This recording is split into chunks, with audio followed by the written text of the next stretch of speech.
சகோதரர்கள், மௌத்தை பயந்து கொள்ளுங்கள்.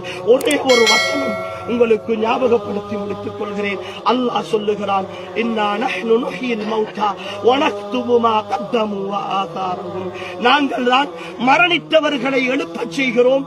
அவர்கள் செய்தவற்றையும் அவர்கள் விட்டு சென்றவற்றையும் நாங்கள் எழுதி வைப்போம் என்று அல்லாஹ் சொல்லுகிறார்.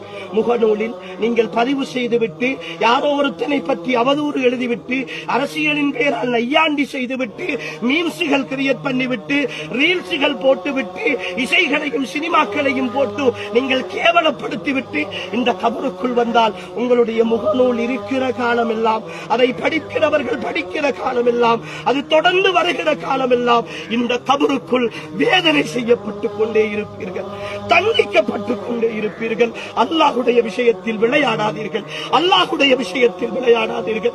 அவன் ரப்புல் ஆலமீன், அவன் ரப்புல் ஆலமீன். அவன் எப்படி அருளாளனோ அந்த அளவு ரோஷக்காரன் அவன். அவன் பிடித்தால் தாங்க முடியாது. என் சகோதரர்களே, அல்லாஹுவை பயந்து கொள்ளுங்கள். இந்த மௌத்தையும் நினைத்து பாருங்கள். இதோ எங்களோடு வாழ்ந்த ஒரு சகோதரர்